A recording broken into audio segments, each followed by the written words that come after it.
vu Charles Pasqua il y a quelques jours à Paris, ami des Alpes-Maritimes. J'ai vu Jean-Claude Gaudin à Marseille il y a quelques semaines.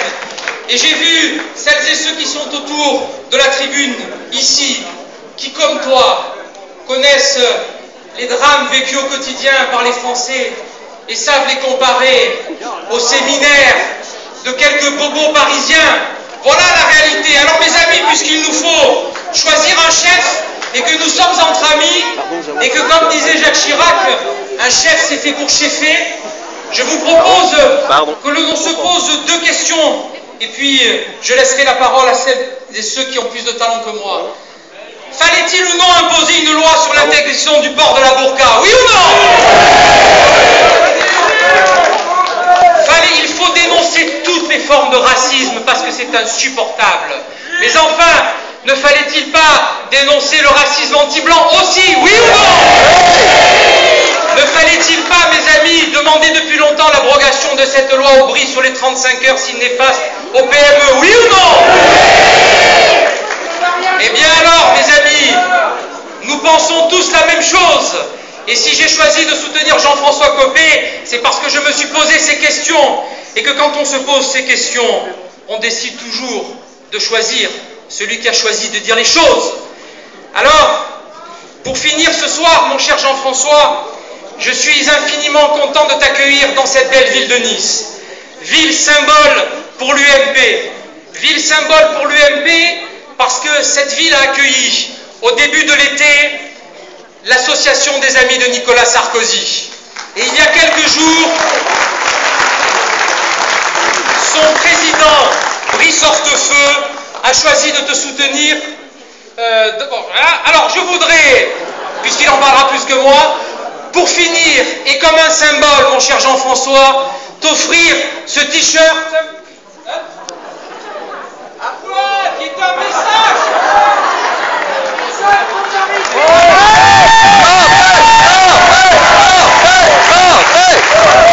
Nous sommes d'accord. Vous savez ce qu'il vous reste à faire? Bonne soirée, merci. Tant lutter contre la crise et augmente vos impôts de plus de 30 milliards d'euros. Cette gauche qui se pose la question de dépénaliser la drogue plutôt que d'avoir le courage de se battre contre les trafics. Cette gauche qui brade notre nationalité en ne demandant même plus qu'on connaisse notre pays et nos valeurs pour devenir français. Cette gauche et ce parti socialiste toujours plus arrogant, avec maintenant à sa tête un premier secrétaire qui a été nommé, un certain Harlem Désir, hargneux et outrageant à ton égard, cher Jean-François. Eh bien, si tu inquiètes cette gauche, tant mieux. Pour l'affronter, il nous faut un combattant, il nous faut un chef prêt à se battre avec ses troupes, un chef prêt à aller dans la rue avec nous pour manifester et défendre nos valeurs.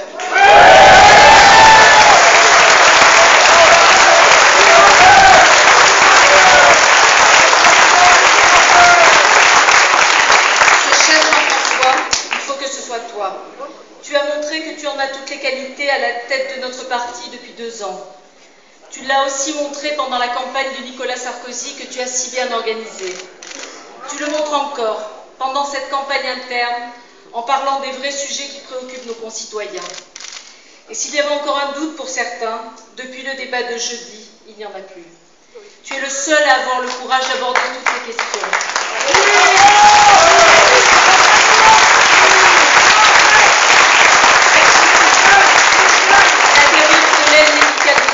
Qui coûte plus de 600 millions d'euros à l'État pour que les clandestins soient soignés gratuitement. Une générosité dont on n'a plus les moyens. Le fléau de la drogue à l'école qui brise tant de familles, avec une gauche qui préfère, encore une fois, fermer les yeux. Et puis bien évidemment, le racisme anti-blanc, ce tabou que tu as eu le courage de briser. Oui, il y a aussi...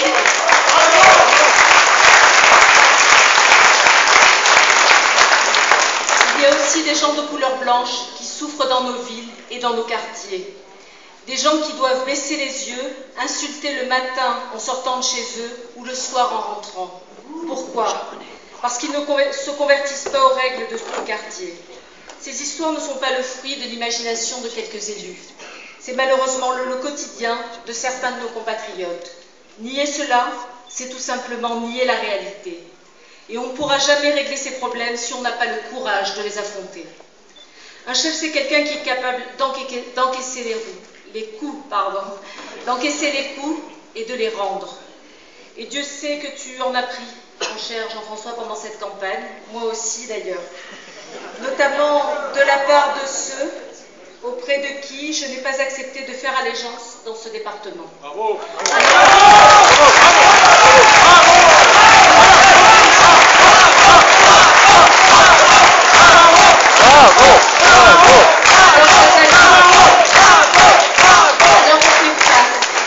Tu fais face. Malgré l'acharnement médiatique évident de certains, tu continues à avancer avec la force de tes convictions.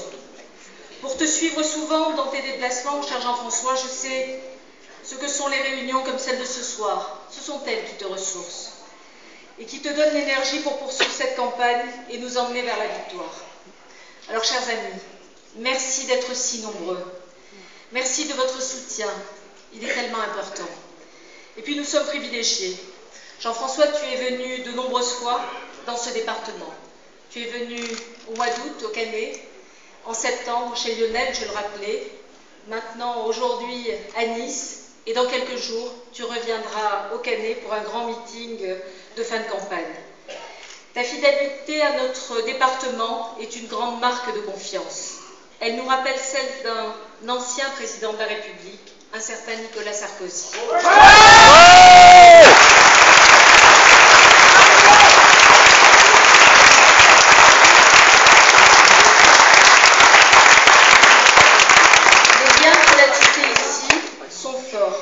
Et je suis convaincue que tu sauras en faire de même. Alors surtout, n'en doute pas une seconde. Dans les Alpes-Maritimes, tu es chez toi et nous te le démontrerons le 18 novembre. Nous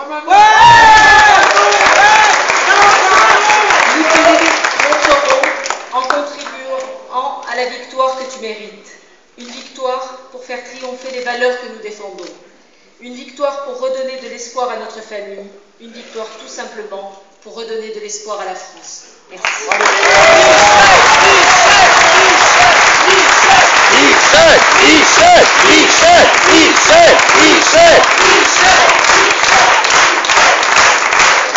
Mes chers amis, je voudrais vous dire à mon tour combien je suis heureux, très heureux, d'être avec vous ici à Nice. Et je vous le dis avec d'autant plus de plaisir que je vous vois ce soir aussi nombreux. Et heureux, et heureux, et heureux. Vous avez raison de l'être. Vous avez raison de l'être parce que ce soir je suis venu vous dire des choses extrêmement importantes. Et je veux que ces choses qui sont à mes yeux aussi essentielles, nous puissions les partager ce soir. La vérité est que l'élection du 18 novembre, c'est un rendez-vous historique pour l'histoire de la droite française. Nous avons subi les uns et les autres de douloureux revers au mois de mai et de juin dernier. J'ai partagé ces moments avec chacune et chacun d'entre vous tout au long de cette campagne présidentielle où avec mes amis, avec vous, nous avons tant donné de nous-mêmes pour Nicolas et pour la France. Et c'est vrai que si nous avons été certes défaits, nous n'avons pas été écrasés, loin s'en faut. Et je vois, à travers la mobilisation qui est la vôtre dans toute la France, une volonté, une détermination et une énergie extraordinaire. Et de ce point de vue, vous incarnez, je vous le dis comme je le pense, les attentes du peuple de France. Je veux que chacune et chacun d'entre vous prenne la mesure de la responsabilité historique qui va être la vôtre le 18 novembre prochain. Parce que vous allez ce jour-là choisir, je dis bien choisir, celui dont vous pensez qu'il est le mieux à même d'être le premier des militants et le premier des opposants à un président de la République, François Hollande, qui est en train de mettre notre beau et cher pays, la France, à genoux. C'est ça, la feuille de route qui est la vôtre.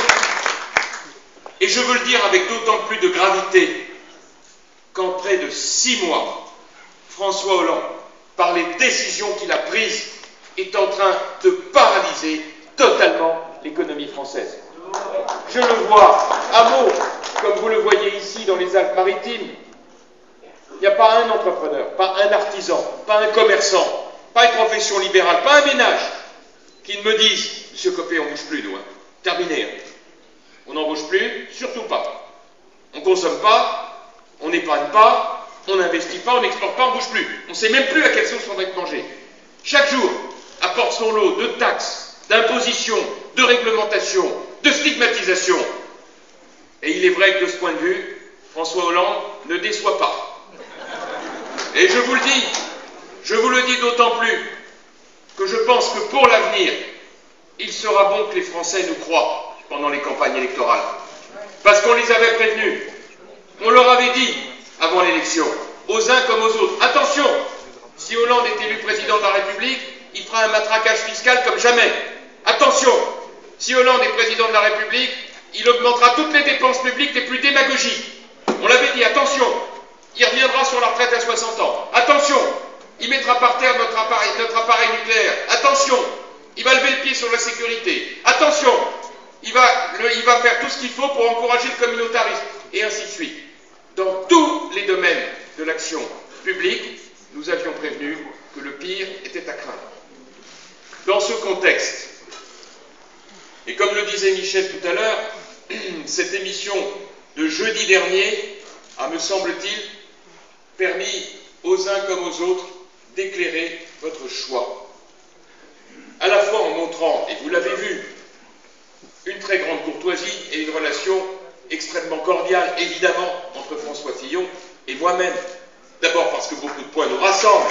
Nous nous racontons notre histoire, nous sommes de la même famille. Et vous avez entendu les uns et les autres le message que j'ai adressé à l'occasion de cette émission en disant que le 18 novembre, si les militants me font confiance et m'élisent à la tête de l'UMP, mon premier geste sera évidemment de tendre la main à François Fillon et d'opérer dans la minute le rassemblement de notre famille politique, car ce qui nous engage est infiniment supérieur à ce qui nous divise. Notre mission est d'organiser l'opposition de la France face à François Hollande. Et donc, pour moi, les choses sont parfaitement claires. En même temps, cette émission de télévision était un rendez-vous de vérité, car il a montré la part de conviction qui est la mienne et que je propose à chacune et chacun d'entre vous, et que j'ai résumé d'un mot lorsque j'ai pris la parole sur le plateau de France 2 et que je dis tous les soirs. Ce mot, c'est le mot résistance. J'appelle chacune et chacun d'entre vous à la résistance.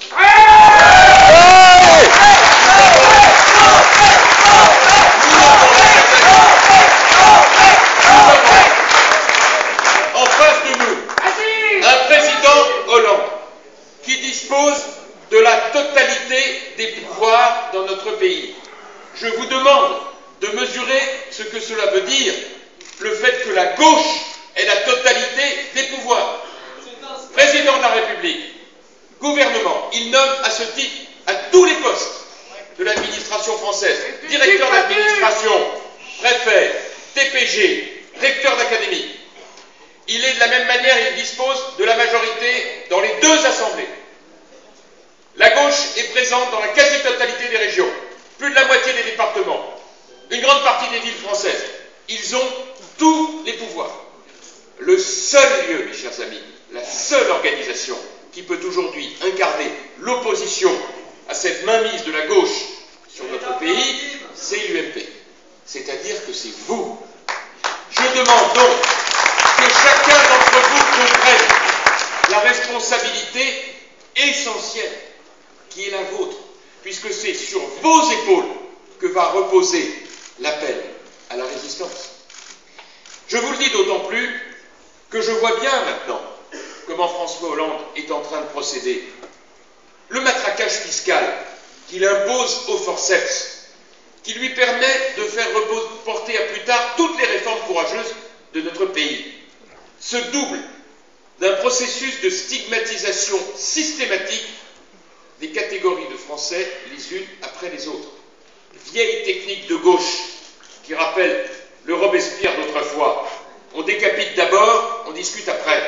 Regardez comment ont été pointés du doigt les fameux riches, pour lesquels on a inventé cette taxe à 75% grotesque, qui fait rire le monde entier, même en Corée du Nord, ils n'avaient pas osé, faisant penser une réalité toute simple.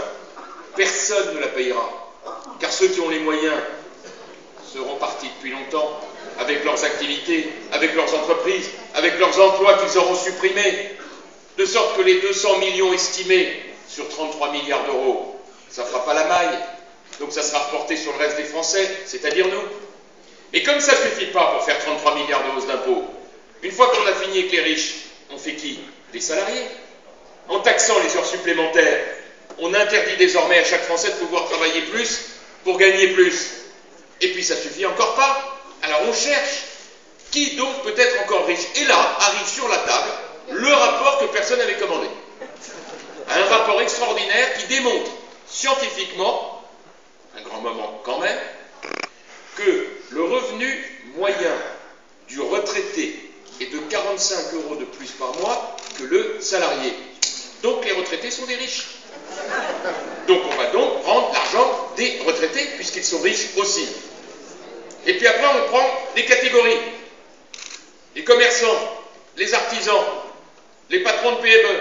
On augmente massivement le régime social des indépendants, le RSI. Et puis après, on cherche encore. Chaque semaine apporte son lot. La semaine dernière, vous avez vu, c'était les médecins. Pour nous, gens normaux, on trouve que les médecins, c'est d'abord des gens qui sauvent les vies.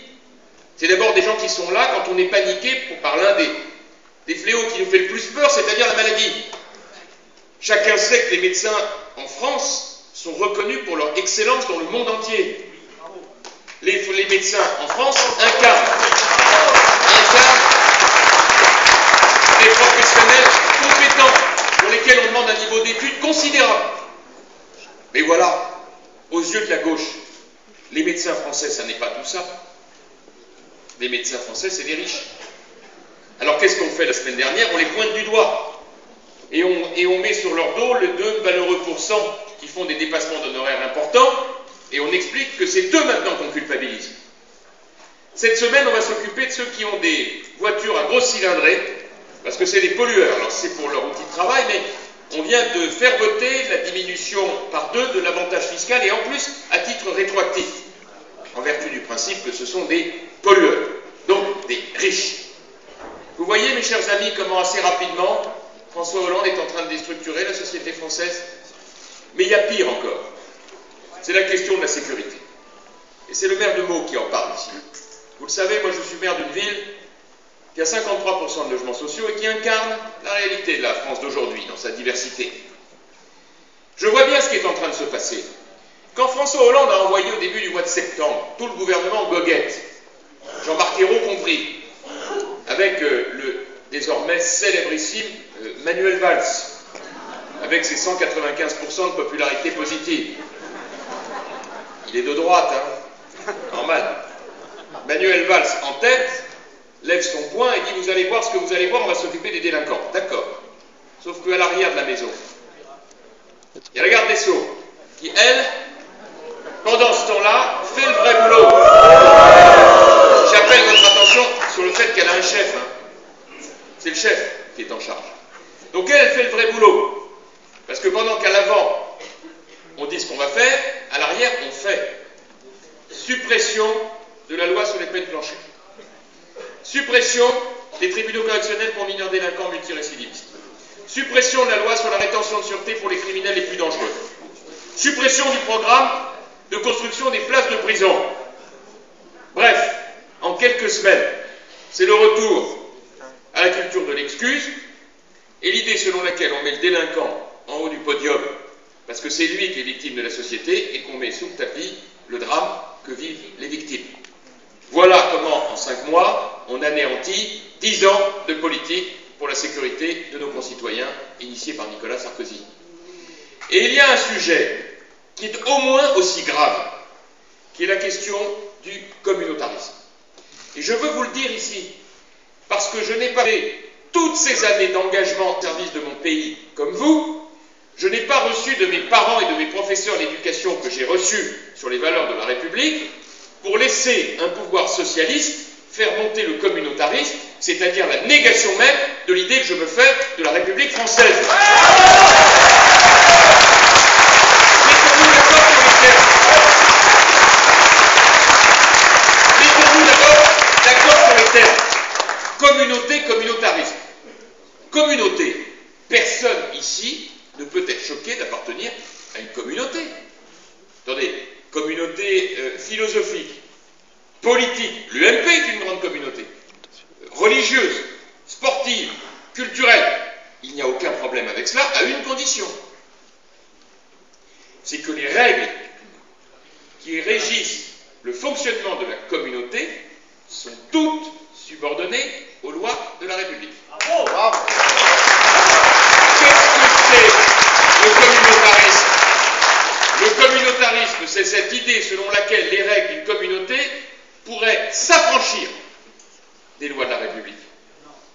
Voilà exactement le défi auquel notre République est confrontée.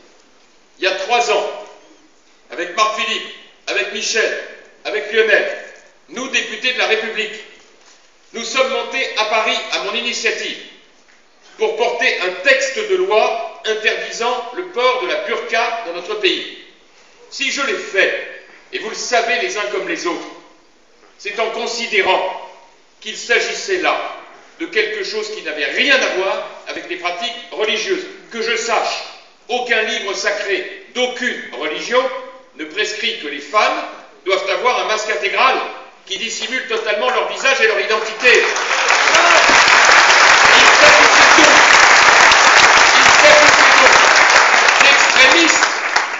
D'extrémistes qui instrumentalisaient la religion pour provoquer la République. Et il était une évidence pour nous, républicains de droite, que de monter à Paris pour dire que ce texte de loi était indispensable et qu'il fallait l'assumer totalement. Quelle n'a pas été ma surprise, en arrivant à Paris, de voir que, à Paris justement, du côté de Saint-Germain-des-Prés, on me parlait, mais avec une pince à sucre, Monsieur Coquin, une loi, vraiment, pour 2000 femmes, est-ce vraiment si nécessaire? Pour une seule femme, cette loi était nécessaire.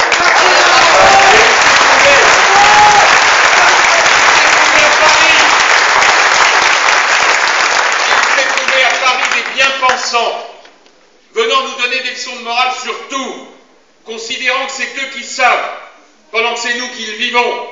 Il s'est trouvé à Paris des gens tellement bien informés de tout ce que nous devons savoir pour considérer que c'est à eux de dire ce que l'on doit faire, sans se rendre compte qu'à force de ne plus franchir le périphérique, pour eux depuis bien longtemps, l'essentiel est invisible pour les yeux. Et il s'est donc trouvé des élus de la République pour venir à Paris dire que cette loi devait être adoptée. Et quelle n'a pas été ma surprise, moi qui pensais qu'en 3 jours cette loi serait adoptée, de voir qu'il m'a fallu batailler pour le démontrer. Monsieur Hollande et Monsieur Ayrault, grands défenseurs des droits de l'homme et des droits des femmes, considéraient qu'une initiative prise par la droite républicaine ne pouvait être que combattue. Aucun d'entre eux n'a voté ce texte de loi. Pire encore, il m'a fallu venir dans les débats de télé. Moi, je fais tous les débats télé. Alors, moi, je considère, je vous le dis très franchement, le rôle d'un chef est d'être devant ses dos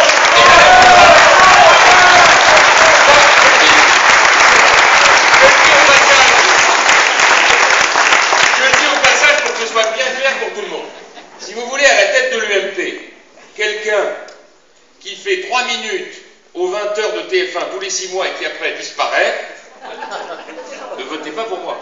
Parce que moi, je pense que quand le combat doit être mené, il doit être mené par celui qui commande ses troupes. Sinon, je ne vois pas très bien comment les troupes peuvent se déployer sur le territoire pour relayer la parole. Je le dis d'autant plus simplement que je ne cesse d'entendre les spécialistes de l'opinion me dire « Mais tu es fou, tes sondages, ton image, tu as une théorie, c'est la théorie de la communication rare. C'est-à-dire d'être capable de vous faire les deux phrases tellement en altitude, tellement fortes, que du coup, il est vrai, tellement longue, avec l'aptitude que certains peuvent avoir à mettre une chose et son contraire dans la même phrase, qui fait que là, vous n'êtes pas embêté. Ça, l'énorme avantage, c'est qu'avec ce type de communication, ce n'est pas les éditorialistes des journaux parisiens qui vont vous taper. Hein. Eux, ça les arrange. Parce que la plupart du temps, disons les choses, ils ne partagent quand même pas tous nos opinions politiques, donc plus ils pensent que la droite est faible, mieux ils sont. Alors, évidemment, du coup, j'ai donc fait tous les débats télé. Et sur cette affaire de burqa, je ne manquais rien, il fallait bien y aller. Tout le monde me tombait dessus. Oh, la stigmatisation, oh, la droitisation. Ah, ben ça, on l'a entendu, hein. Et donc, un jour, j'ai Thierry Ardisson qui me téléphone et qui me dit, on fait un débat avec vous et une femme avec un voile intégral, un masque intégral. Pas le signe religieux, un masque intégral. Et me voilà sur le plateau de télé en disant, mon Dieu, pourvu que mes copains de lycée ne me voient pas dans cette situation. Et me voilà en face de cette personne qui commence à me dire, elle était les gants, masque intégral, je devinais à peine les yeux, elle me dit, voilà, moi je suis contre ce qui se passe en Arabie Saoudite, me dit-elle, parce que vous comprenez, en France c'est une terre de liberté, alors que là-bas, les femmes n'ont pas la possibilité de choisir ou non d'avoir un masque intégral. À ville. Et me voilà en train de lui dire, enfin écoutez madame, excusez-moi, là on ne parle pas de liberté, il ne s'agit pas de savoir si on choisit un pull vert rouge ou une veste grise, il s'agit d'une dissimulation totale de votre identité. Or la République, pour moi, elle se vit à visage découvert. Et nous voilà en train de discuter, je me dis, mais comment arriver à démontrer l'indémontrable? C'est tellement une évidence. Et tout d'un coup, j'ai l'idée, de temps en temps, on a du bol. Je lui dis, madame, vous me parlez de liberté, égalité, fraternité depuis tout à l'heure. Oui, me dit-elle, c'est la France. Très bien. Dans la fraternité, quel est le premier symbole lorsque deux personnes sur le territoire de la République se rencontrent pour la première fois? Le premier geste de fraternité, ils se serrent la main et ils se sourient. Or, depuis tout à l'heure, vous avez refusé de me serrer la main et je ne sais pas si vous répondez à mon sourire.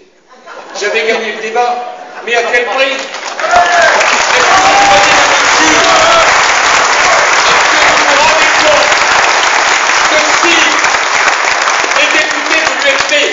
Issus de toutes les familles de la droite et du centre droit, n'avaient pas eu le courage, eux, ayant les pieds sur le terrain, au contact du peuple de France, de monter à Paris pour imposer ce texte de loi.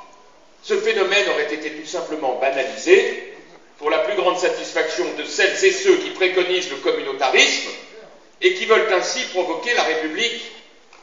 Imaginons ce qui peut être dans la tête d'un mari qui puisse se satisfaire que sa femme évolue dans l'espace public avec un masque intégral pour comprendre que ce n'est pas ça, la liberté, l'égalité, la fraternité.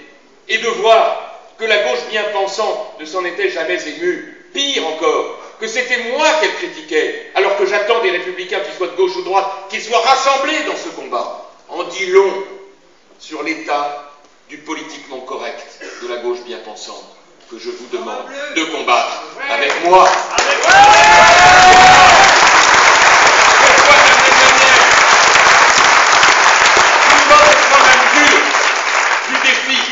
Qui est le nôtre. Il y a derrière tout cela une réalité que chacun d'entre vous doit bien comprendre. François Hollande est le digne fils spirituel de son père, François Mitterrand,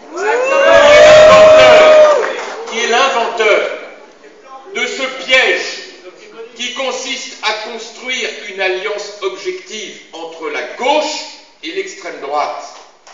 Et ce que François Mitterrand a inventé il y a 30 ans, François Hollande le reproduit aujourd'hui avec le même zèle. Pourquoi croyez-vous qu'il ait mis dans son programme l'introduction du droit de vote pour les étrangers non communautaires, si ce n'est pour faire monter l'extrême droite française. Vous voyez le piège gros comme une maison, et c'est toujours la même technique. Au devant, la modernité, à l'arrière, un calcul politicien digne de la 4e République. Très classique. Car je vois bien le message. Enfin, à l'UMP, on n'est pas moderne. C'est tellement merveilleux de pouvoir réussir son intégration en votant. Ah bon? Et quand on y regarde à deux fois, nos aînés, ceux qui ont fondé la République, et qui ont même parfois donné leur vie pour cela, ont scellé dans le marbre de nos constitutions le droit indissociable de vote avec la nationalité française. Et voilà que désormais, au motif que la gauche a tous les pouvoirs, elle pourrait ainsi piétiner cet héritage historique et faire que désormais, la seule condition pour voter est d'habiter sur le sol français, bradant ainsi l'honneur d'être français. C'est inacceptable parce que cela correspondrait exactement à la République.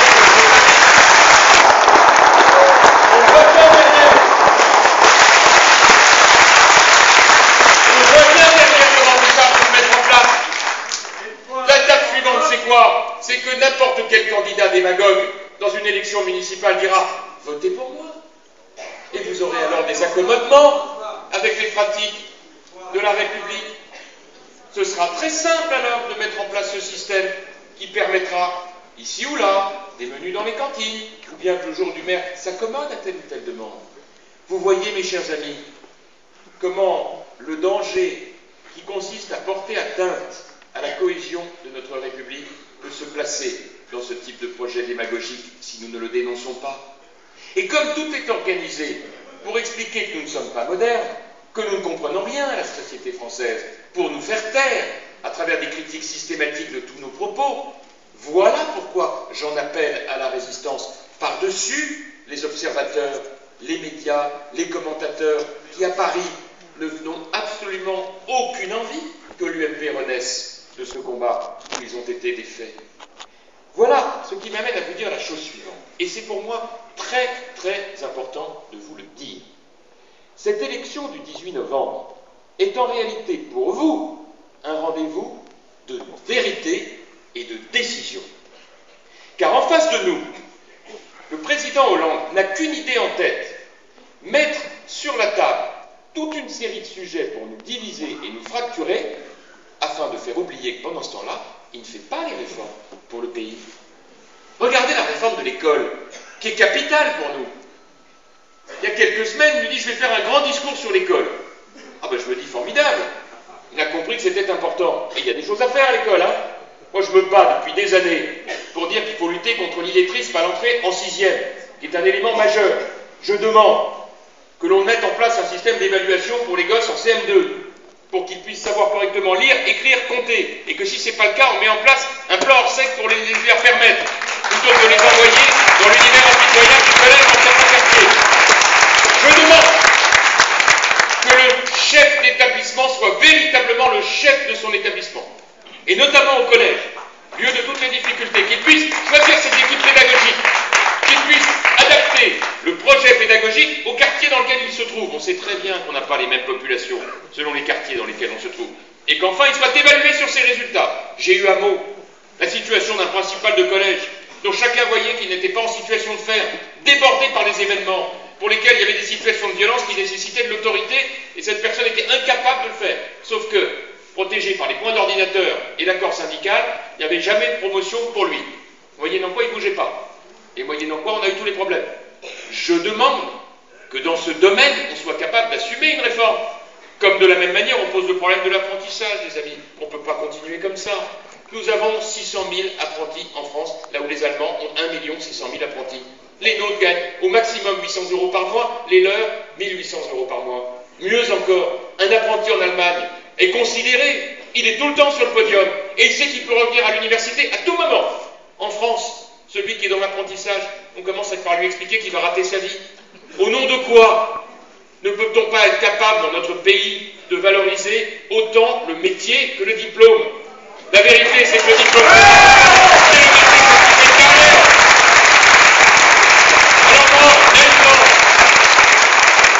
Alors je me suis dit que finalement, Hollande nous annonce un discours sur l'école on est tiré d'affaire.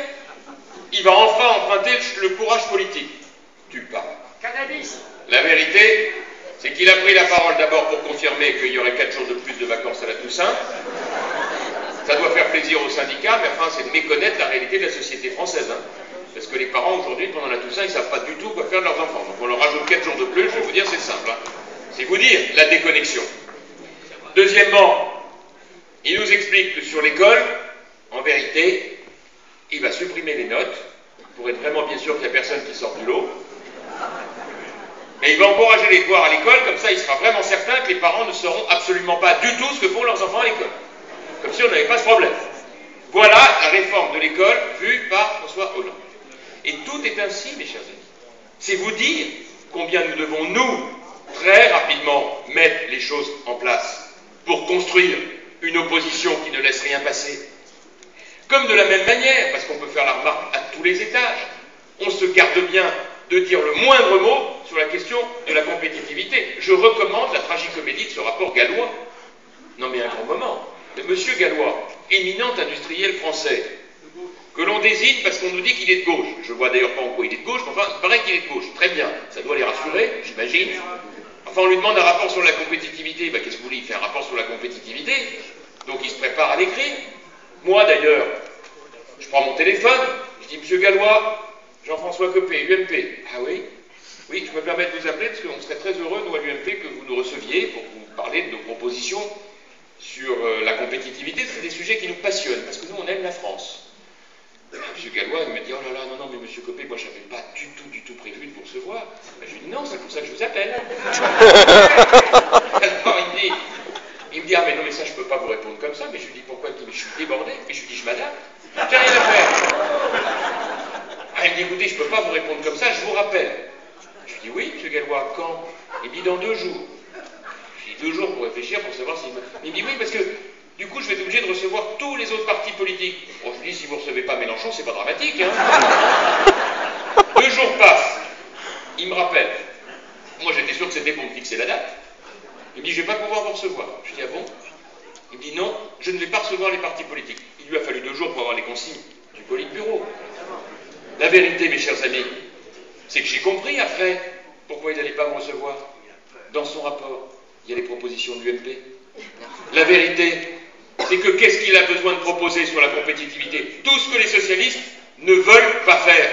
Baisse des charges patronales, on l'avait décidé et fait voter en février avec Nicolas Sarkozy, et vous avez vu naturellement que François Hollande a dit « pas question ». Parce que, en fait, François Hollande écrit le rapport en même temps que Gallois.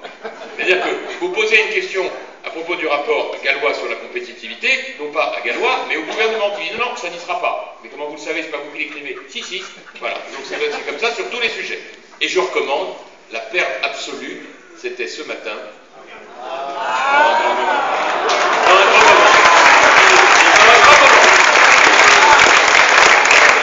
Il se trouve que ce matin, je me rendais pour faire une émission de télévision. Comme quoi, vaut mieux toujours accepter. On se dit, comme ils font des bêtises tous les jours, ça donne une occasion de répondre. Parce que quand je l'ai accepté, je ne savais pas qu'ils allaient la faire. J'arrive, et donc à l'émission de Canal+, j'ouvre mon journal, et là je découvre que Jean-Marc Ayrault dit les 35 heures, on va y annoncer. Alors là je me dis, c'est extraordinaire, mais il vaut mieux le faire pendant que c'est chaud. J'arrive à l'émission et on me dit, qu'est-ce que vous pensez de la proposition de Jean-Marc Ayrault? Et moi, enthousiaste, heureux, patriote comme jamais, je dis, je souscris totalement à la proposition de Jean-Marc Ayrault. Il doit savoir qu'il aura l'UMP à ses côtés et que même s'il lui manque des voix à gauche, il aura toutes les voix de l'UMP pour remettre en cause voyez l'emploi.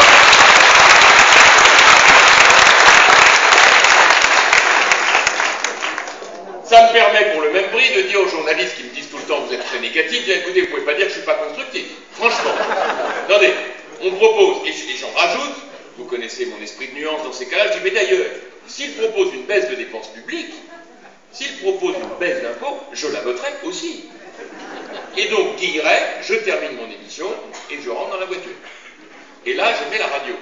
Et j'apprends que l'un de ses subordonnés a immédiatement rectifié la position. Le ministre du Travail a dit non, mais Jean-Marc Ayrault s'est égaré. Il n'était évidemment pas question de toucher aux 35 heures. Le dogme, l'idéologie, Martine Aubry. Vous voyez donc quoi? Entre 8h moins le quart et 9h, l'affaire était réglée. C'était trop beau pour être vrai. Il avait, pendant quelques minutes, endossé les habits du courage politique, avant de comprendre naturellement que sa formation n'est absolument pas prête pour endosser, elle, les défis qu'il faut relever pour notre pays. Et ça aussi, on avait prévenu les Français. Et vous voyez, mes chers amis, ce qui me met le plus mal à l'aise avec tout cela, c'est que je mesure combien François Hollande a été élu sur une imposture intellectuelle et morale. Car en vérité, il a fait croire aux Français que tous les malheurs de notre pays venaient de ce que Nicolas était plus présent dans la République. Et nous, pendant ce temps-là, nous avons déployé toute notre énergie pour les convaincre que c'était suicidaire de laisser mettre en œuvre le programme de François Hollande. Il est parvenu à être élu parce que, il faut dire les choses telles qu'elles sont, je n'avais jamais vu de ma vie une telle campagne de haine, d'injures et d'insultes à l'égard d'un candidat comme Nicolas Sarkozy.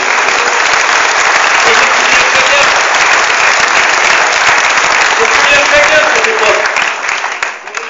Je ne cessais d'aller partout, dans tous les médias, avec Marc Philippe, avec Michel, on était sur tous les combats, pour expliquer sans relâche. Je me souviens d'avoir même été faire un débat face à François Hollande. 45 minutes de télé, au mois de mars dernier. Remarquez, je n'étais pas embarrassé par la concurrence, la personne qui voulait y aller. J'étais tranquille. Ah, je le reconnais, hein, ça, je ne suis pas allé avec le dos de la cuillère. Mais moi, je n'étais pas là pour mon image personnelle, hein. J'étais là pour ma famille politique, j'étais là pour notre candidat. Mon objectif était de dénoncer que le langage.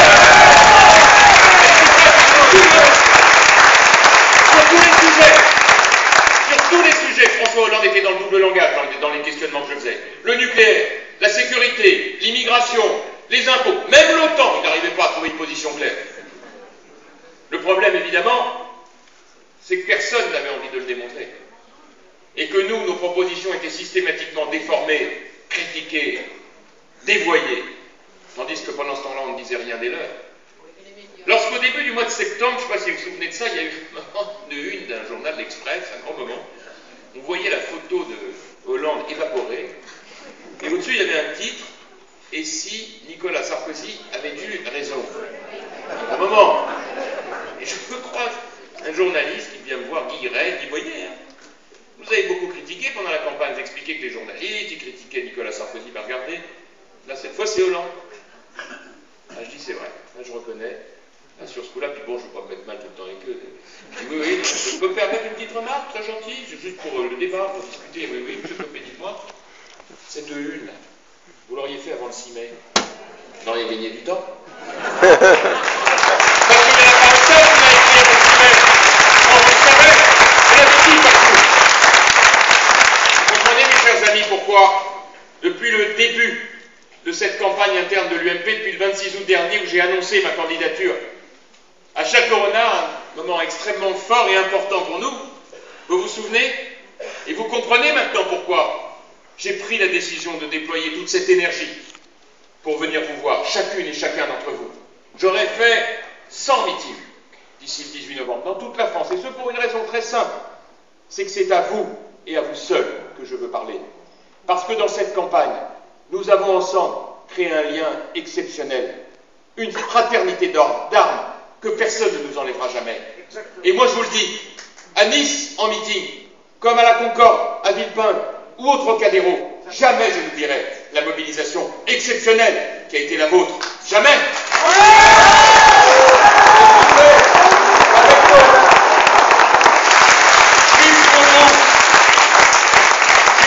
J'y ai cru.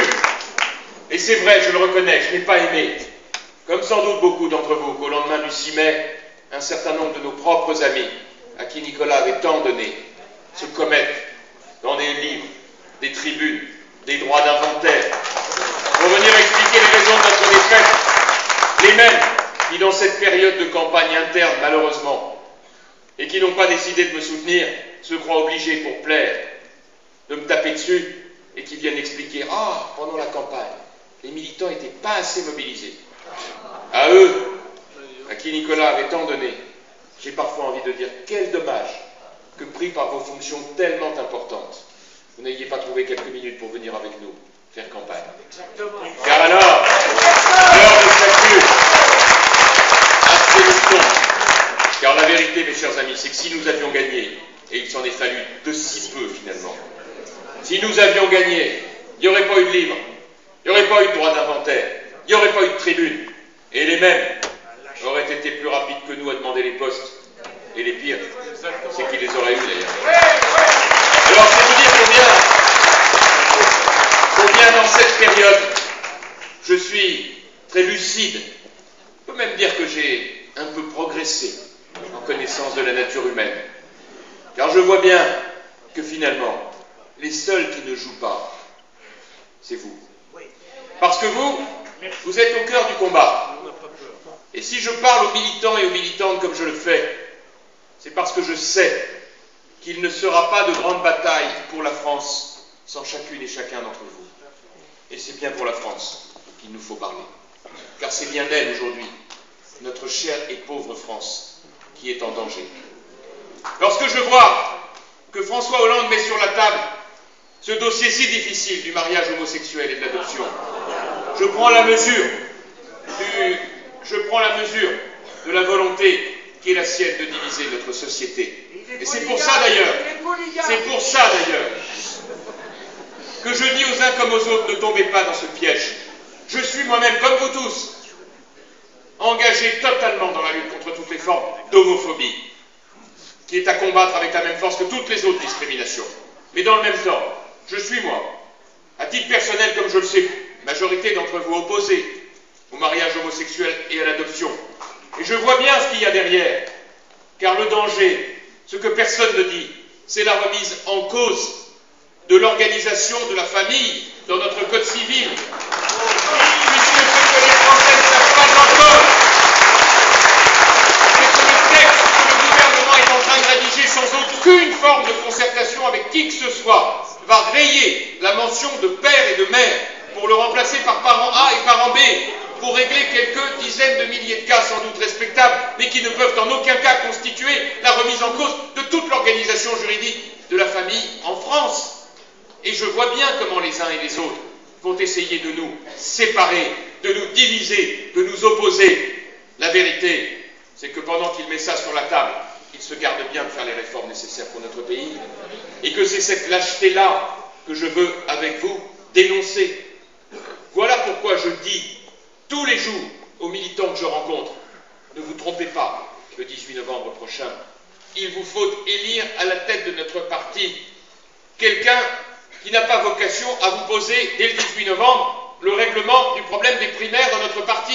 J'ai bien entendu, et c'est une différence qui est bien établie entre François et moi. Il n'est pas question que le 18 novembre, je suis désolé de le leur dire, désigne le candidat à la prochaine élection présidentielle en 2017. Arrêtons de nous mentir. Donc je n'ai rien contre les grands discours stratosphériques, mais je veux rappeler un petit détail. C'est que personne ne peut savoir quel est le portrait robot idéal de celui qui portera nos couleurs en 2017. D'où les primaires en 2016. Mais d'ici là, comment savoir quel sera l'homme ou la femme de la situation? Est-ce que ce sera un François Hollande de droite? Franchement, je ne crois pas. Est-ce que ce sera Nicolas Sarkozy? Peut-être. Et je serai alors à ses côtés.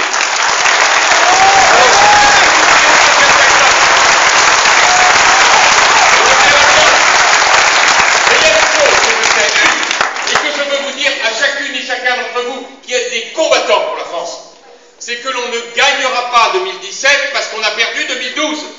On ne gagnera 2017 que si avant nous créons les conditions de la plus importante vague bleue jamais réalisée en 2014 aux élections municipales, départementales et régionales.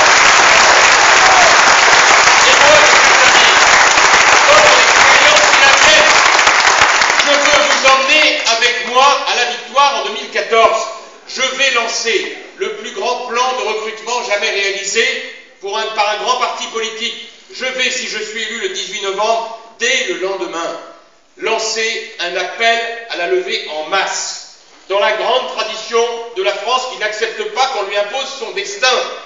Je vais appeler les Françaises et les Français qui, tous les jours, s'indignent de voir la manière dont les socialistes les traitent, nous rejoindre venir dans les permanences de l'UMP, et ce sera à vous de les accueillir, de les former, de les préparer avec vous au combat. Car demain, chacune et chacun d'entre eux aura pour mission de reconquérir le cœur des Français, ville par ville, village par village, quartier par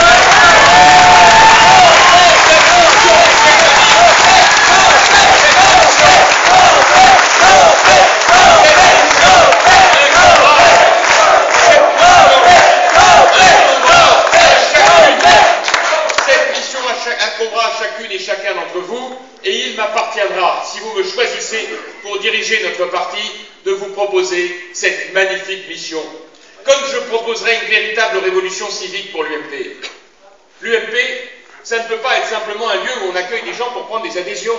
Exactement. Je souhaite demain que l'on donne un visage humain à l'UMP, qu'on ne soit pas des messieurs et des dames qui montent à Paris pour faire des débats télévisés, certes de haut niveau, mais qui ne suffisent pas. Je veux que sur le terrain, on montre l'humanité, la sensibilité, la générosité qui est celle d'un grand parti de droite et de centre-droit. Il est dans notre pays des gens qui souffrent, qui ont été victimes d'un acte de délinquance et dont personne ne s'occupe. Il y a des gens qui sont à la recherche d'un emploi, qui sont à la recherche de conseils pour créer leur entreprise, de gens qui ont besoin de soutien scolaire pour leurs enfants, et que les mairies socialistes, suivez mon regard, ne s'occupent plus d'eux. Eh bien, je propose qu'à l'UMP, à travers les innombrables talents qui sont les nôtres, il y ait des gens disponibles qui viennent apporter un coup de main, tendre une main fraternelle à ceux de nos compatriotes qui sauront qu'à l'UMP, ils seront aidés, écoutés, accompagnés, respectés, aimés. La contrepartie, on ne se refait pas, c'est que cette générosité, cette main fraternelle que nous tendrons, conduira à ce que celles et ceux qui ont été aidés sachent qu'il se pourra qu'un jour, on les appelle pour leur demander à leur tour de venir aider quelqu'un d'autre. Générosité, mais pas d'assistanat. Et ça, c'est aussi notre vision des choses.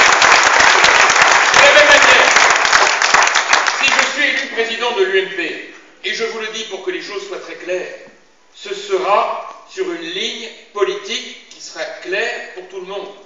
Il est hors de question que je porte avec vous devant les Français une ligne politique à l'eau tiède. Parce que ça n'est plus possible. Ces phrases emboulées, interminables, qui font que personne ne comprend ce que l'on dit, tellement on a peur de se faire critiquer par Paris. Il ne faut pas compter sur moi. Moi, c'est un sujet, un verbe, un complément. Et quand tout le monde va bien, ça veut dire que je défendrai l'idée d'une droite et d'un centre-droit décomplexés. Je confirme, et tant pis si ça choque, il y a en France une droite complexée. Vous croyez que j'ai pas vu le coup? Il y a des mots codés. Droitisation. C'est inventé par la gauche pour interdire à la droite républicaine de dire ce qu'elle voit et de le dénoncer. Et ce qui me fait le plus mal au cœur, c'est qu'il est, dans ma famille politique, des gens qui, jusqu'au 18 novembre, n'ont pas compris que ce serait bien que je dirige le parti, et qui donc se croient obligés de reprendre les termes de la gauche, au lieu d'être avec notre camp. Et en le faisant, ils ne se rendent même plus compte de ce qui se passe. Droitisation. La définition, c'est simplement l'interdiction de notre famille politique de dire ce qu'elle voit et de proposer des solutions. J'ai eu un grand moment, moi, j'ai fait Ruquier la semaine dernière. Quand je vous dis que je fais Ruquier, un grand moment. Non mais je recommande Ruquier. Vous arrivez sur le plateau. Non mais, attendez, vous arrivez sur le plateau. L'animateur, Laurent Ruquier, il est de gauche depuis toujours. Il vous dit non mais moi c'était juste mes idées, je suis de gauche de tout. Mais pas de problème, on respecte. Imaginez un animateur de droite depuis toujours. Qui arrive jamais. Ça vous fait une grève générale dans le service public. De gauche, c'est vous dites. Bon, très bien, vous êtes de gauche, ok. Et après on vous dit il y a deux journalistes, formidable. Un des deux, il dit oui, moi je suis militant socialiste. Bon, très bien. J'imagine que le deuxième rééquilibre, oui, moi je suis chevènementiste. Ah bah oui, effectivement, là d'accord. Ok, donc là, ça s'appelle vraiment ne pas jouer à domicile, quoi. Voilà. Mais eux, ils sont contents, ils ont fait toute la gauche, si vous voulez. Eux, ils sont tout est. Parce que la droite, c'est un dérangement, la droite. Vous voyez, c'est un truc qui ne peut pas durer. Et donc j'ai en face de moi quelqu'un qui me dit, donc celui qui était plutôt dans le côté socialiste, il me dit, mais quand même, ça vous gêne pas la droitisation, vous? Courir tout le temps derrière Le Pen, me dit-il. Je lui dis, ah bon? Il me dit, mais à quel moment? Et là, il me sort l'arme fatale.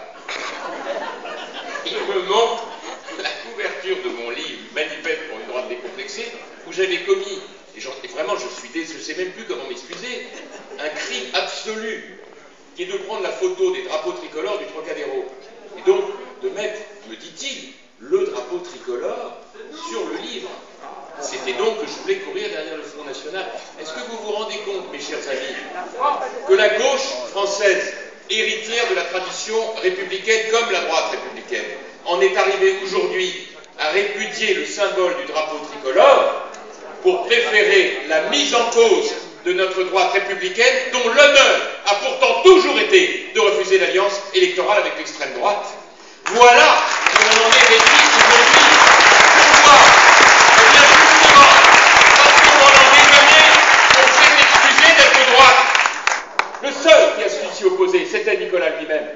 La vérité, c'est que moi j'en ai assez qu'on soit en permanence dans ce déséquilibre entre la gauche et la droite. Être de gauche, c'est normal, c'est naturel. Être de droite, il faut l'expliquer pendant 3 heures. Je demande, et c'est l'un des messages que je vous adresse, que vous soyez fiers d'être de droite et à l'UMP. Je rappelle, tous les hommes d'État qui depuis 1945 ont pris les grandes décisions pour la France étaient à droite et au centre droit. Le général de Gaulle, Robert Schuman, Georges Pompidou, Giscard d'Estaing, Jacques Chirac, Nicolas Sarkozy, c'est eux qui ont fait les grandes réformes de la France, depuis la Ve République jusqu'à la sécurité sociale, les grandes lois sur le handicap, la politique industrielle, la politique nucléaire, le refus d'aller en Irak, la guerre de Libye, pour défendre la démocratie au nom de la communauté internationale. Sur tous ces sujets, c'était notre famille politique qui était au combat. En face, ils ont quoi à mettre en dehors des 35 heures? Rien du tout. On voit bien derrière cela qu'il y a une réalité.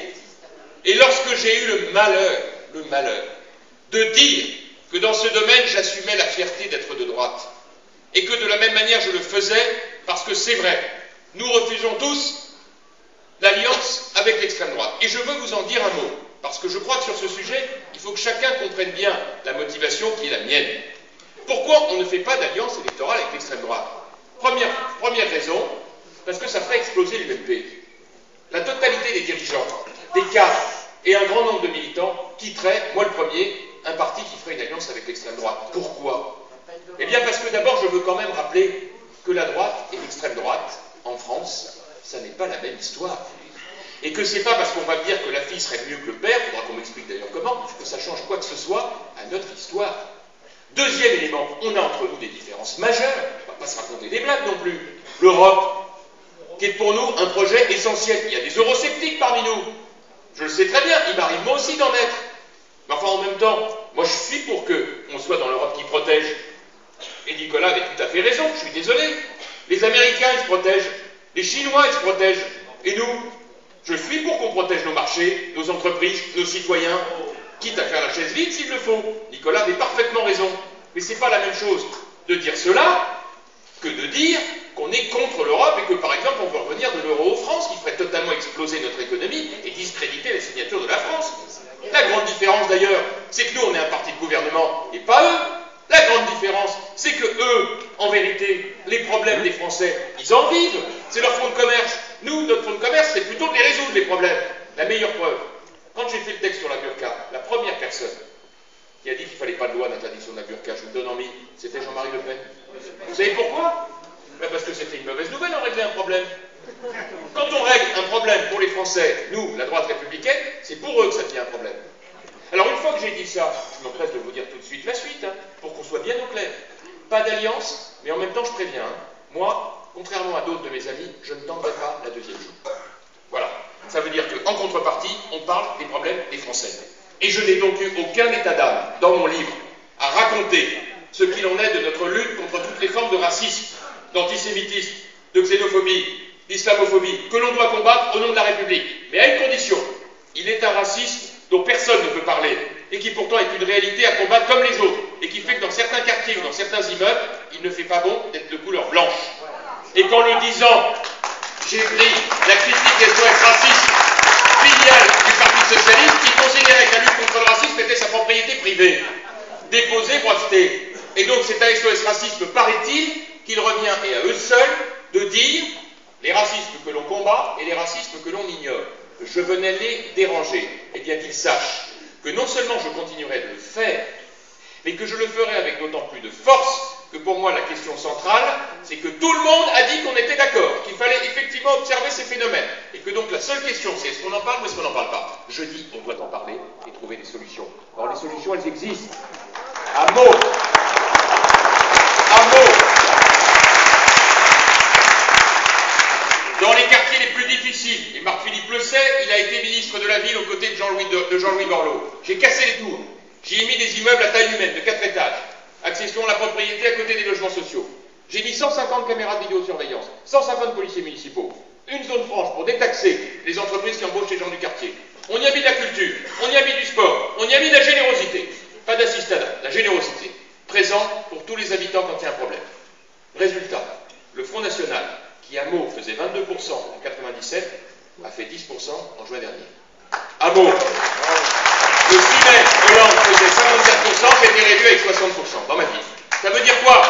Ça veut dire que rien n'est inéluctable. Ni la montée du Front National, ni la montée de la gauche, pour peu qu'on assume nos convictions, qu'on assume nos valeurs, que l'on soit une droite et un centre-droit décomplexés. Ouais. C'est ça le projet politique que je vous propose. Et il passera, je l'ai dit, par une lutte sans concession, face en particulier au communautarisme, je l'ai dit, et je continuerai de le dire. Cette histoire de pain au chocolat est tellement éclairante de la pensée unique. Moi, je vais vous dire une chose. Je suis bien au clair sur tout ça. Et personne ne me fera changer d'avis. La laïcité est la valeur pour laquelle nous devons nous engager. C'est quoi la laïcité? C'est la liberté pour chacun d'exercer son culte, liberté pour chacun d'exercer son culte s'il le souhaite, mais à condition qu'il respecte celui des autres et qu'il respecte les lois de la République. Qu'est-ce que j'ai dénoncé?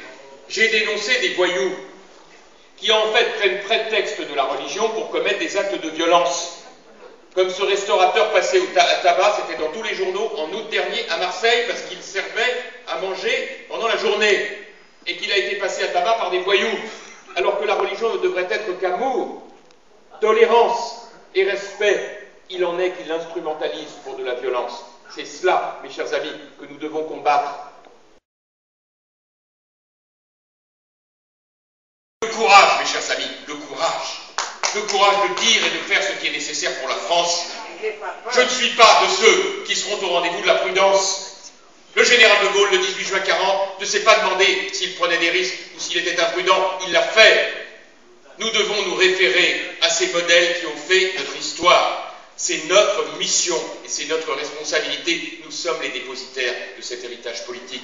Voilà pourquoi cela repose sur chacune de vos épaules. Alors on dit, mais mon pauvre garçon, pourquoi t'es candidat? T'as vu les sondages? Alors, il est vrai que quand on regarde les sondages, objectivement, François, il a la tête dans les étoiles, et moi, les pieds dans le gaz de schiste. Alors du coup, je regarde le sondage, et je comprends le problème. C'est les sympathisants, et pas les militants. Ils sont 16 millions, les sympathisants. 16 millions de Français de droite qui ont voté à droite au deuxième tour des présidentielles. Alors, ils sont sondés. Mais ils sont sondés, ils ne vont pas voter. Moi, tout le monde les connaît, les sympathisants. On en connaît tous. J'en vois souvent dans la rue. Monsieur Copé, allez-y, hein. Tenez bon, hein. Ah oui, je tiens bon. Non, mais lâchez rien. Oui, je lâche rien. Et vous êtes à l'UMP, vous? Ouais. Non, mais vous êtes adhérent? Ah non, j'ai pas voulu trop m'exposer. Je veux pas... Ah oui, d'accord. C'est pas la même chose qu'un militant. Parce que militant, c'est prendre des risques. C'est s'engager. Prof, UMP, dans une salle des profs, dans un collège. Militant sur un marché, il se fait houspiller par des militants du PS dans une ville de gauche. Enfant de militant dans un collège. Oh, tes parents sont de droite, je te parle plus. Voisin. Ah, vous étiez à l'UMP, je suis déçu. J'ai jamais vu ça nulle part. Donc moi, je vous le dis. Et je suis bien heureux, moi, que ce ne soit pas les sondages qui décident du président de l'UMP, ni les barons, ni les notables, mais vous qui avez été à la tête et qui aujourd'hui êtes à l'honneur,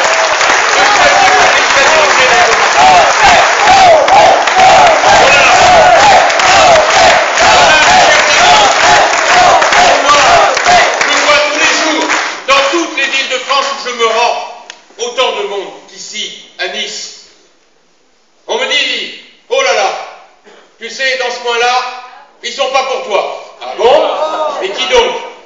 Ben, les élus. Ah oui. Ben, ils ont une calculette à la main. C'est humain. Mais vous, qui savez pertinemment que vous portez entre vos mains non pas votre destin personnel, comme les élus, mais le destin de la France, vous savez la responsabilité qui est la vôtre. Il y aura des isoloirs. Personne ne vous dictera votre choix. Oui, Lionel, même à Nice, il y aura des isoloirs.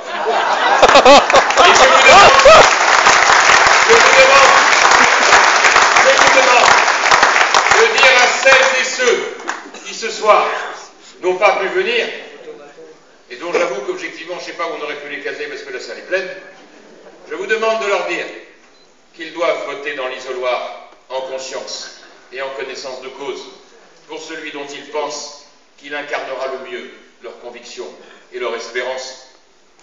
Je vous demande, aux uns comme aux autres, de prendre la mesure de l'importance du rendez-vous du 18 novembre dans ce contexte. Je veux être, si vous me faites confiance, celui qui portera les destinées de notre famille politique durant les 3 ans qui viennent, qui nous donnera envie de retrouver notre fierté, de renouer avec la victoire et de montrer que notre famille est la seule, en vérité, qui peut porter les destinées de notre pays. Car je pense depuis bien longtemps qu'il n'y a pas de bonheur pour les Français s'il n'y a pas de grandeur pour la France. Et qu'aujourd'hui, à la tête de la 5e puissance économique du monde, a été élu un homme incapable d'incarner la grandeur de la France.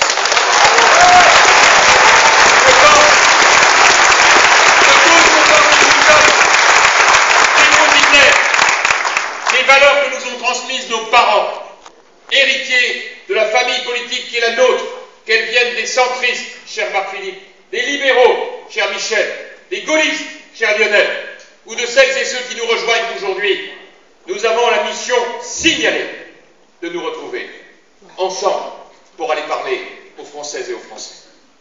Et c'est pour ça que j'ai besoin de vous. C'est pour ça que j'ai besoin que chacune et chacun d'entre vous se mobilise jusqu'au 18 novembre pour que dans ce département des Alpes-Maritimes, malgré toutes les prescriptions que je peux entendre ici ou là, vous n'écoutiez que le choix de votre cœur et de vos convictions et que vous me portiez en tête.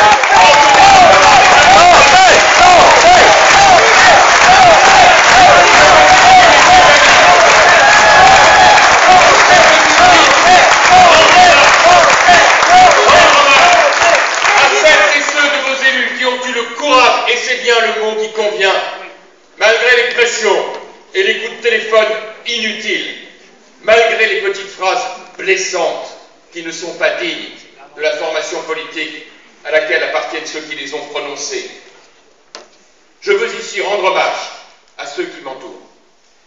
Je veux dire à Marc-Philippe Daubresse, venu du Nord, qu'il est à mes yeux aujourd'hui le chef de file de la famille centriste de l'UMP et que j'ai besoin de cette famille pour incarner notre diversité et dire à nos sympathiques amis de l'UDI que je ferai tout ce que je peux pour que personne ne vienne recréer les dramatiques moments du RPR et de l'UDF de ces périodes de lutte fratricide qui nous éclairent toutes les élections. Avec Jean-Pierre Raffarin, avec Châtel et quelques autres, de porter cette sensibilité.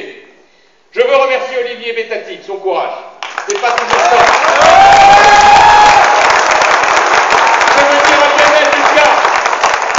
Je veux dire à Lionel Lucas, l'un des chefs de file de la droite populaire, personnalité gaulliste remarquable et courageux, et jamais je n'oublierai son engagement à mes côtés. Et vous savez, à ce point de mon propos, je veux vous dire une petite chose. C'est vrai, je l'ai dit, je l'assume. Au lendemain du 18 novembre, si je suis élu, je veillerai à faire le grand rassemblement et que chacun, y compris ceux qui ne m'ont pas soutenu, y trouve naturellement toute leur place au service de notre famille. Mais en même temps, je veux que vous sachiez une chose, c'est qu'il y a derrière tout ça une lecture de la solidité des tempéraments. Quand on est le chef et que l'on a à sauver la France et que le pont d'Arcole est en flammes, on commence par envoyer en première ligne ceux qui sont solides, ceux dont on sait pertinemment qu'ils vont permettre, quoi qu'il arrive, de franchir le pont d'Arcole en flammes, malgré la mitraille, parce que pour eux, la défense de la France l'emporte sur tout le reste. Et une fois que ceux-là, et vous en avez une belle représentation ici, ont permis de sauver la France, alors on vient chercher les réservistes et on leur dit, les gars, il n'y a plus de danger, vous pouvez venir nous rejoindre.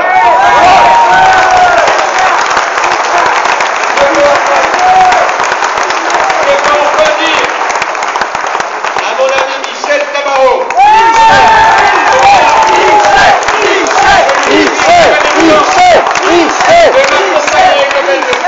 et combien je suis fier qu'une jeune femme courageuse qui a remporté des combats magnifiques ici, venue de ces Alpes-Maritimes où l'UMP remporte des victoires aussi courageuses, je suis fier qu'elle soit à mes côtés et que si vous le voulez bien, elle devienne la secrétaire générale.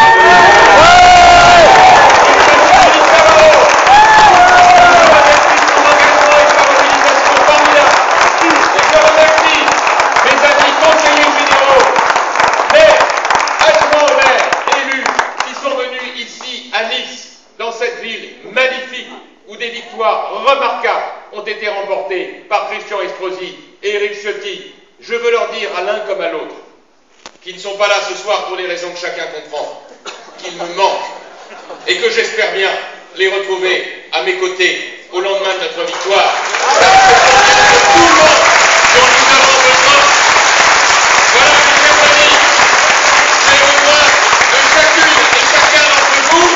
J'ai besoin que vous soyez courageux, que vous écoutiez de vos convictions et votre cœur pour que demain, l'UMP soit le flambeau qui permettra à notre France de se redresser face à une gauche qui menace les fondamentaux de notre société.